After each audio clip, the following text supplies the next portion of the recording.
সন্ত্রাসী ফয়সাল ওরফে কি যেন নাম আমাদের আদাবরের, সে মাত্র কয়েকদিন আগে আদাবরের একজন ব্যবসায়ীর কাছ থেকে 17 লক্ষ টাকা আপনার লোড করা এবং ডাকাতি করার অপরাধে গ্রেপ্তার হয়েছিল। তাকে জামিন দেওয়া হয়েছে এবং সেই জামিন করিয়েছেন আমাদের একজন রাজনৈতিক দলের আইন নেতা। তো কাজে আমরা কি করছি? তো কাজেই এইটা আমাদের করা খুব জরুরি। মাটির সাথে মিশিয়ে ফেলুন। বাংলাদেশে আর কোনো সন্ত্রাসবাদ চলবে না, বাংলাদেশে আর কোনো গুলি চলবে না। এগুলো বন্ধ করতে হবে সরকারকে। আর বন্ধ না করতে পারলে আপনাদের ক্ষমতায় থাকার দরকার কেন? এজন্য আমরা আজকে শান্তিপূর্ণভাবে বিক্ষোভ মিছিল করব। এই মিছিলের 3টা মেইন স্লোগান হবে। একটা হলো হাদির উপর হামলাকারীদের গ্রেপ্তার করো, করতে হবে। গডফাদারদেরকে গ্রেপ্তার করো, করতে হবে। এরপরে যে স্লোগান হবে, আমরা বুলেট, বোমা, গুলি ইত্যাদি ভয় পাই না, আমরা মরতে রাজি আছি, আমরা লড়াই চালিয়ে যাব। কিন্তু আমরা এই স্লোগানের নামে কোনো ধরনের কোনো দলের বিরুদ্ধে, কোনো বিশেষ গোষ্ঠীর বিরুদ্ধে আমরা কোনো স্লোগান দেব না। ঠিক আছে কিনা? আমাদের স্লোগান হবে সুশৃঙ্খল, সুন্দর স্লোগান, যেটার মূল কথা হচ্ছে এই হামলাকারী এবং তার গডফাদারদেরকে গ্রেপ্তার করতে হবে। ঠিক কিনা? আমরা এটা বলবো যে আবু সাইদ মুগ্ধ, শেষ হয়নি যুদ্ধ, এইটা থাকবে। এবং আমি আরো 2টা স্লোগান বলেছি, এগুলি শুধু থাকবে। এর বাইরে বানিয়ে বানিয়ে নতুন স্লোগান দেওয়ার দরকার নেই। আমাদের মিছিল সুশৃঙ্খল এবং শান্তিপূর্ণভাবে শেষ হবে আল-রাজি কমপ্লেক্সের সামনে গিয়ে। এরপরে আমরা আমাদের যে নির্ধারিত বুদ্ধিজীবী দিবসের আলোচনা সভা, সেখানে আমরা সবাই চলে যাব। ঠিক আছে কিনা? সেই হলে আমরা চলে যাব এবং সেখানে আমাদের সেক্রেটারি জেনারেল প্রধান অতিথি হিসেবে থাকবেন, তিনি বক্তব্য রাখবেন। এ পর্যায়ে আজকের এই বিক্ষোভ সমাবেশে আমাদের মাঝে এসে উপস্থিত হয়েছেন ঢাকা 12 আসনে জামায়াতে ইসলামী মনোনীত তথা জনগণের সমর্থিত প্রিয় নেতা, জননেতা, বাংলাদেশ ইসলামী ছাত্র শিবিরের সাবেক বিপ্লবী কেন্দ্রীয় সভাপতি, বাংলাদেশ জামায়াতে ইসলামীর কেন্দ্রীয় নির্বাহী পরিষদের অন্যতম সদস্য, বিশিষ্ট রাজনীতিবিদ, আমাদের সকলের প্রিয় নেতা, জননেতা জনাব সাইফুল আলম খান মিলন। এখন আমাদের সামনে বক্তব্য রাখছেন জননেতা জনাব সাইফুল আলম খান মিলন। আলহামদুলিল্লাহ রাব্বিল আলামিন, আসসালাতু ওয়াসসালামু আলা রাসূলিহিল কারীম ওয়া আলা আলিহি ওয়া সাহবিহি আজমাইন। আজকের এই বিক্ষোভ সমাবেশে উপস্থিত ঢাকা মহানগরী উত্তরের সংগ্রামী সভাপতি ভাই সেলিম উদ্দিন, সাংবাদিক বন্ধুরা, আর এখানে যারা আইন শৃঙ্খলা রক্ষাকারী বাহিনী আছেন এবং সমবেত ভাই ও বন্ধুরা, আসসালামু আলাইকুম রহমতুল্লাহ। বাংলাদেশ আজকে একটি সংকটজনক অবস্থায় এসে পৌঁছেছে।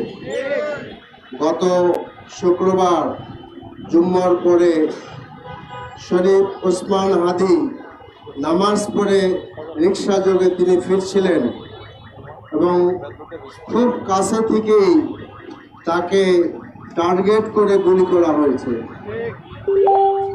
এবং তার জীবন এখন আশঙ্কাগ্রস্ত। এবং আমরা যতটুকু রিপোর্ট পাচ্ছি, আল্লাহ তাআলা, আমরা দুনিয়াবী দৃষ্টি থেকে কোনো আশাবাদ আর দেখছি না। মহান প্রভুর কাছে তাই দরখাস্ত করতে চাই, আমাদের এই সিপাহসালার আধিপত্যবাদের বিরুদ্ধে যে বলিষ্ঠ কণ্ঠস্বর, জুলাই বিপ্লবের সিপাহসালার হাদিকে তুমি রব্বুল ইজ্জত আমাদের মাঝে ফিরিয়ে দাও। এরপরে যে কথা বলতে চাচ্ছি যে সরকারের স্বরাষ্ট্র মন্ত্রণালয় হাদি এই ঘটনার আগে বেশ কয়েকদিন থেকে ফেসবুকে বলছিল যে ভারত থেকে সে হুমকি পাচ্ছে, ভারতের টেলিফোন থেকে, এবং তিনি জীবনের আশঙ্কা বোধ করছিলেন। কিন্তু তারপরেও স্বরাষ্ট্র মন্ত্রণালয় থেকে কোনো ব্যবস্থা নেওয়া হয় নাই এবং অত্যন্ত নিন্দনীয়ভাবে লজ্জাস্করভাবে স্বরাষ্ট্র মন্ত্রণালয় এখনো পর্যন্ত কোনো বিবৃতি দেন নাই। স্বরাষ্ট্রমন্ত্রী নিজে হাদিকে দেখতে যান নাই, তার পরিবারের কাছে যান নাই, যদিও আমাদের প্রধান উপদেষ্টা এ ব্যাপারে অগ্রগণ্য ভূমিকা পালন করেছেন। সাংবাদিকদের প্রশ্নের উত্তরে যখন হাদির এই আক্রমণ আইন শৃঙ্খলা পরিস্থিতি সম্পর্কে প্রশ্ন করা হচ্ছিল, তিনি বলেছেন দেশে আলুর দাম কমেছে, পেঁয়াজের দাম কমেছে। শুনছেন না আপনি? এর থেকে লজ্জা, এর থেকে নিন্দনীয় কোনো কথা আছে নাকি? আপনাকে তো আলুর পেঁয়াজ দাম কমানোর জন্য স্বরাষ্ট্রমন্ত্রী করা হয় নাই। মেহরবানি করে আপনি আপনার কাজটি করেন, তা না হলে বিদায় নেন।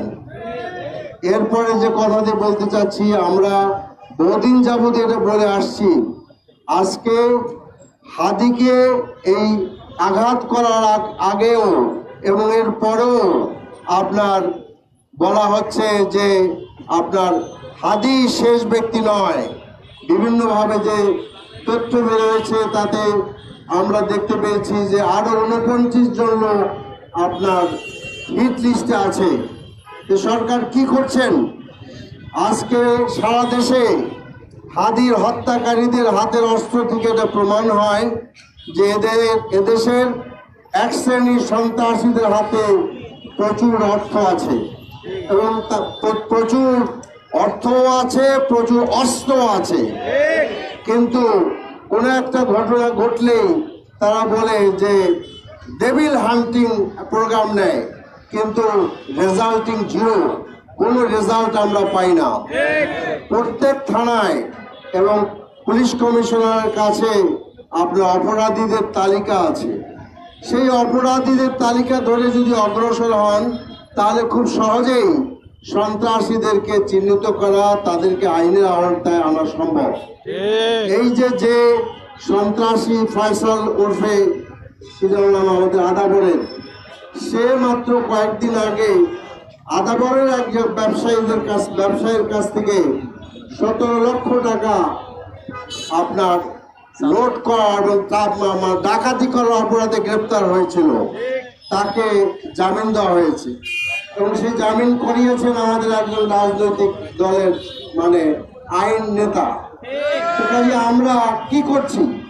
তো কাজেই এইটা আমাদের করা খুব জরুরি। দ্বিতীয় কথা যে বলতে চাচ্ছি যে আজকে যারা আমরা বিভিন্ন জায়গায় রাজনৈতিক দলের নেতাকর্মীরা আছি, আমাদের যারা ইলেকশন করছেন, তারা সকলে নিরাপত্তাহীনতায় ভুগছেন। আমরা মনে করছি যে কোনো মুহূর্তে, বিশেষ করে আমাদের আমিরে জামাত থেকে শুরু করে সেক্রেটারি জেনারেল এবং সিটি আমির থেকে শুরু করে অন্যান্য যারা নেতৃবৃন্দ আছেন, তাদের প্রোটেকশনের কি ব্যবস্থা, এবং যে কোনো মুহূর্তে আপনার তাদের উপরে হামলা হতে পারে। এবং এটা তো সম্ভব নয় যে আমরা একটা প্রাইভেট বাহিনী গঠন করব। কি বলেন, আমরা কি প্রাইভেট বাহিনী গঠন করব? তাইলে যদি বাহিনী গঠন করতে হয় তাহলে আপনি আমাদেরকে অনুমতি দেন, আমরা অস্ত্র নিয়ে আসি, পাহারা দেই। কাজে এই যে জিনিসটা নিশ্চিত করতে হবে দুটি কারণে। একটি হলো স্বাভাবিকভাবে দেশের সাধারণ মানুষের জানের নিরাপত্তার জন্য, সম্পত্তির নিরাপত্তার জন্য।